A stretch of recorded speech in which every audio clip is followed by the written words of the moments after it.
जय हिंद, वंदे मातरम।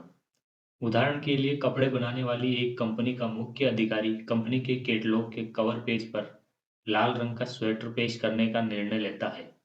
इसे देखने वाले को यही लगेगा कि यह निर्णय कंपनी के सेल्स और मार्केटिंग डेटा का सावधानीपूर्वक विश्लेषण करने के बाद ही लिया गया होगा।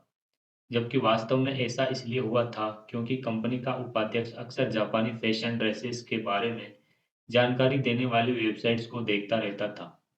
पिछली सर्दियों में जापान में लाल रंग के स्वेटरों का ट्रेंड सबसे ज़्यादा था। इसके अलावा कैटलॉग के कवर पर लाल स्वेटर रखने के कुछ अन्य कारण भी थे, जैसे कंपनी के मार्केटिंग अधिकारी अपने दोस्तों से नियमित रूप से पूछते रहते थे कि आजकल कौन सा रंग सबसे ज़्यादा पसंद किया जा रहा है। इसके अलावा अपनी वार्षिक पेरिस यात्रा में रनवे शो देखकर आए कंपनी के अधिकारियों ने बताया कि उन्होंने सुना है कि कॉम्पिटिटर कंपनियों के डिज़ाइन अपने कपड़ों में मैजेंटा रंग, लाल और बैंगनी का मिश्रण रंग इस्तेमाल करने वाले हैं। ये सब छोटी-छोटी जानकारियाँ अधिकारियों के बीच कॉम्पिटिटर को लेकर होने वाले गपशप और दोस्तों से उनकी बातचीत जैसे अलग-अलग असंगठित पैटर्न्स का परिणाम थी, जो कंपनी के औपचारिक रिसर्च और डेवलपमेंट रूटीन के साथ मिलाई गई। इस तरह यह निष्कर्ष निकला कि इस साल लाल रंग ही सबसे ज़्यादा पसंद किया जाएगा। कोई एक व्यक्ति सोच विचार करने के बाद इस निर्णय पर नहीं पहुंचा था, बल्कि दर्जनों हैबिट्स, प्रक्रियाओं और व्यवहारों के गालमेल से ये तय हुआ कि लाल रंग ही सबकी पसंद होगा। ये संगठनात्मक हैबिट या नेल्सन और विंटर के शब्दों में कहें तो रूटीन्स बहुत ही महत्वपूर्ण होते हैं, क्योंकि इसके बिना अधिकतर कंपनियों में कोई काम पूरा नहीं किया जा सकता। रूटीन यानी तयशुदा हैबिट्स वे सैकड़ों अलिखित नियम उपलब्ध कराते हैं जो कंपनी चलाने के लिए ज़रूरी होते हैं। इनके कारण ही कर्मचारियों को हर कदम पर अनुमति लिए बिना नए विचारों के साथ प्रयोग करने का मौका मिलता है।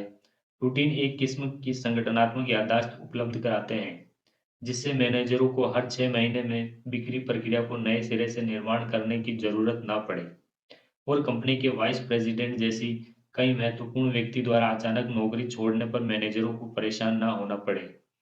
रूटीन से अनिश्चितता में कमी आती है। उदाहरण के लिए मैक्सिको और लॉस एंजलिस में भूकंप के बाद किए गए राहत प्रयासों पर एक अध्ययन हुआ। इस अध्ययन से पता चला कि राहत कार्यों में लगे कार्यकर्ताओं की हैबिट्स बहुत ही महत्वपूर्ण थी, क्योंकि उनके बिना नीतियां बनाना और उन्हें लागू करना लगभग नामुमकिन था।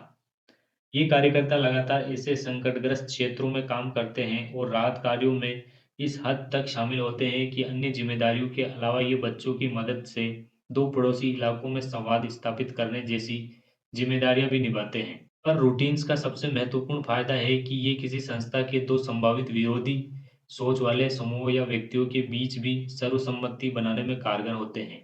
अधिकतर अर्थशास्त्री कंपनियों को ऐसी शांतिपूर्वक जगह मानकर बैठ जाते हैं जहां हर कर्मचारी का एक ही उद्देश्य होता है, जितना हो सके उतना अधिक धन कमाना। नेल्सन और विंटर ने इस बात की ओर इशारा किया कि असली दुनिया में ऐसा बिल्कुल नहीं होता। कंपनियां कोई संयुक्त परिवार नहीं है जहां हर कोई खुश हो और एक दूसरे से अच्छा व्यवहार कर रहा हो। सच तो ये है कि अधिकतर दफ्तरों में अधिकारियों के बीच शक्ति और श्रेय हासिल करने को लेकर संघर्ष चल रहा होता है। ये संघर्ष दबी-छिपी झोपड़ों वाला संघर्ष होता है, जिसमें उन्हें प्रतिद्वंदी का प्रदर्शन कमज़ोर और अपना प्रदर्शन बेहतर नज़र आता है। अलग-अलग विभाग कंपनी के संसाधनों को हासिल करने के लिए एक-दूसरे का मुकाबला करते हैं और स्वयं प्रतिष्ठा हासिल करने के लिए बाकी विभागों को तबाह करने के लिए उत्सुक रहते हैं। अधिकतर संस्थाओं के बॉस अपने कर्मचारियों को एक-दूसरे का विरोधी बना देते हैं, ताकि कोई कर्मचारी उनसे ज़्यादा महत्व हासिल ना कर सके। कंपनियां परिवारों जैसी नहीं होती, वे गृहयुद्ध के माहौल में युद्ध के मैदान जैसी होती है। हालांकि इस परस्पर विनाशकारी युद्ध क्षमता से लैस होने के बावजूद अधिकतर कंपनियां सालों तक इसलिए शांति से काम करती रहती हैं क्योंकि उनके कुछ रूटीन्स होते हैं। ये रूटीन दो विरोधी संघों के बीच सर्वसम्मति तो बनाते ही हैं, साथ ही हर किसी को अपनी आपसी दुश्मनी भुलाकर प्रतिदिन काम पूरा करने का मौका भी देते हैं। संगठनात्मक हैबिट्स एक बुनियादी वचन देती है कि अगर आप पहले से स्थापित पैटर्न्स का पालन करते हैं और आपसी मतभेद के बावजूद शांति बनाए रखते हैं, तो आपसी कंपटीशन से कंपनी बर्बाद नहीं होगी। उन्हें लाभ होता रहेगा, जिसका फायदा आखिरकार सबको मिलेगा। जैसे एक सेल्समैन जानता है कि अगर वे अपने विशेष ग्राहकों से बड़े ऑर्डर्स हासिल करके उन्हें बदले में अच्छी खासी छूट दिलवा दे, तो कंपनी उनका बोनस बढ़ा देगी। पर साथ ही वे ये भी जानता है कि अगर हर सेल्समैन ग्राहकों को अच्छी खासी छूट दिलवाने लगा तो कंपनी का दिवाला निकल सकता है। और फिर उसे कोई बोनस नहीं मिलेगा। इससे एक रूटीन उभरता है कि कंपनी के सभी सेल्समैन हर साल जनवरी के महीने में आपस में मिलकर ये तय कर लेते हैं कि वे अपने ग्राहकों को अधिकतम कितनी छूट देंगे। इस तरह वे कंपनी का लाभ फिक्स कर लेते हैं, जिसके चलते साल के अंत में कंपनी उन सभी का सैलरी बढ़ा देती है। अब एक ऐसे युवा अधिकारी का उदाहरण लें जो कंपनी का वाइस प्रेसिडेंट बनने का प्रयास कर रहा है। अगर वे अधिकारी चाहे तो कंपनी के सबसे बड़े और महत्वपूर्ण ग्राहक को एक गुप्त फोन कॉल करके कंपनी की बिक्री प्रभावित कर सकता है, या फिर किसी सहकर्मी को नुकसान पहुंचाकर उसकी पदोन्नति रुकवा सकता है। ऐसी कोई भी हरकत करने में बस एक ही समस्या होती है, इससे भले ही आपका थोड़ा बहुत फायदा हो जाए, पर इससे कंपनी का सिर्फ नुकसान ही होता है। इसलिए अधिकतर कंपनियों में एक अलिखित नियम लागू रहता है कि आपका महत्वाकांक्षी होना अच्छा है, पर अगर आप अपनी महत्वाकांक्षा पूरी करने के चक्कर में दूसरों का नुकसान करते हैं, तो जल्द ही आपके सहकर्मी आपके खिलाफ खड़े हो जाएंगे। जबकि अगर आप अपने कॉम्पिटिटर को नीचा दिखाने के बजाय स्वयं को अच्छा प्रदर्शन करके अपने डिपार्टमेंट का प्रदर्शन बेहतर बनाते हैं, तो जल्द ही आप कंपनी की नज़र में आएंगे और इससे आपको प्रॉफिट होगा। रूटीन्स और आपसी मतभेद के बावजूद शांति बनाए रखने से दरअसल एक आधी अधूरी न्यायपूर्ण स्थिति बनती है। इसी के चलते नैन्सल और विंटर ने लिखा था कि कंपनियों के अंदर होने वाला कॉम्पिटिटर और मतभेदों में कोई नयापन नहीं होता, वे अक्सर कंपनी के रूटीन्स के दायरे में ही सीमित रहते हैं।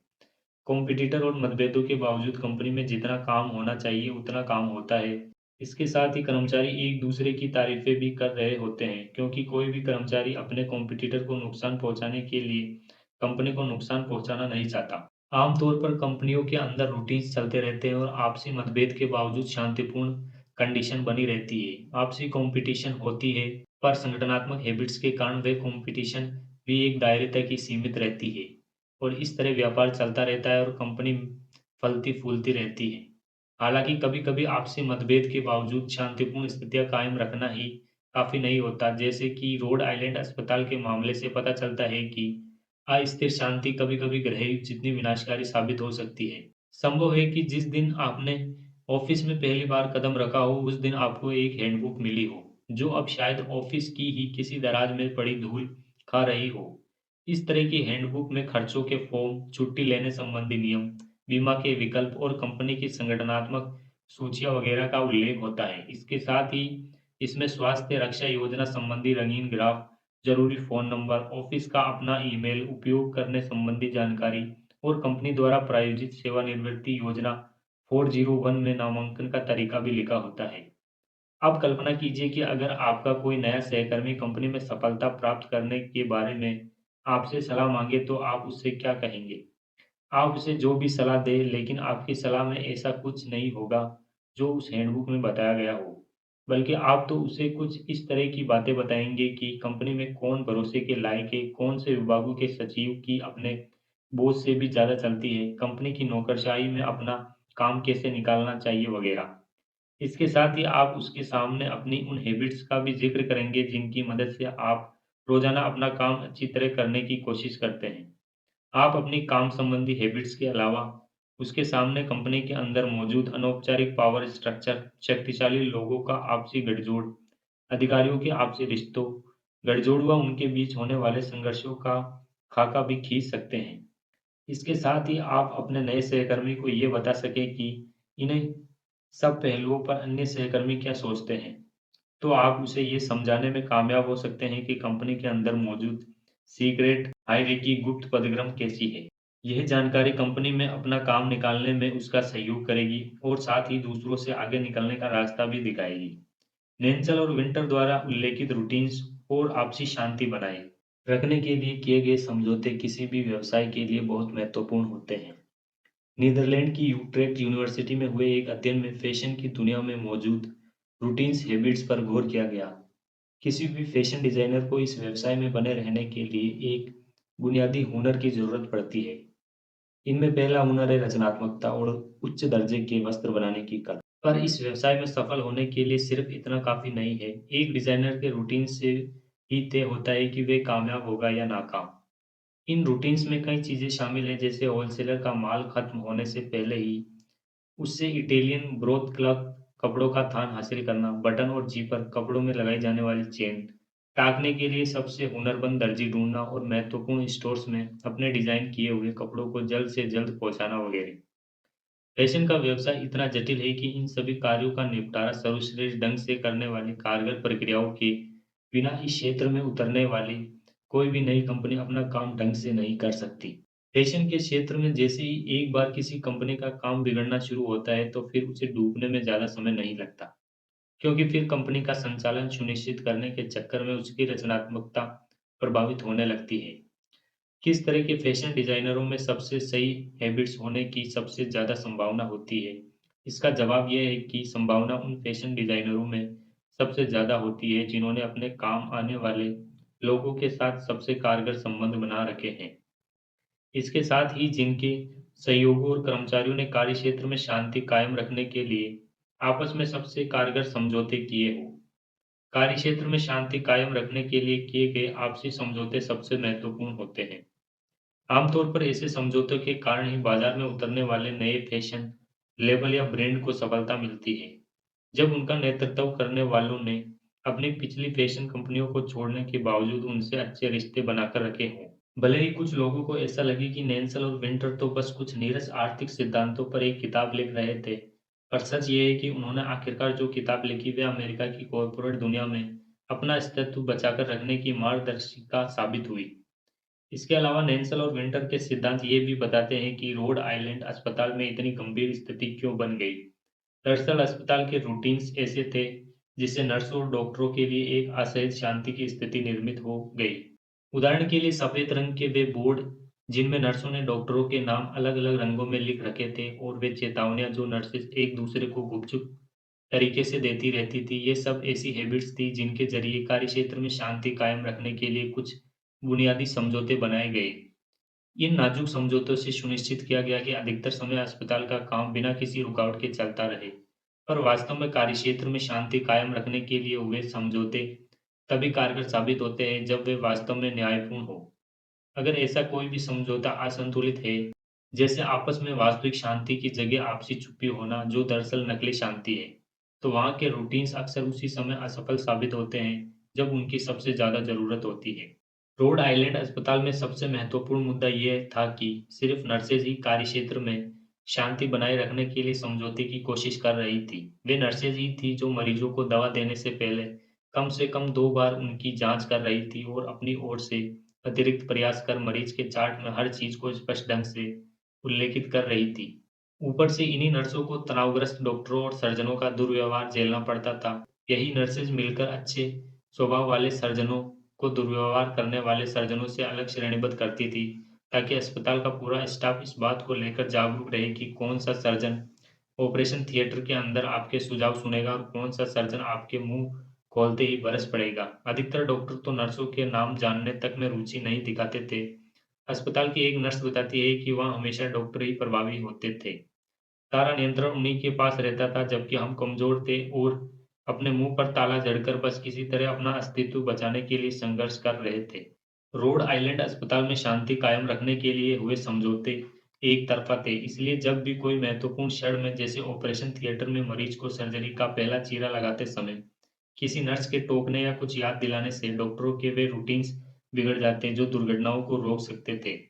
ऐसी स्थिति में ही किसी 86 वर्षीय बुजुर्ग के सिर के उल्टे हिस्से का ऑपरेशन करने जैसी गलतियां होती थी। इस मसले पर एक सुझाव ये भी हो सकता है कि कार्यक्षेत्र में शांति कायम रखने के लिए हुए समझौते और न्यायसंगत होने चाहिए।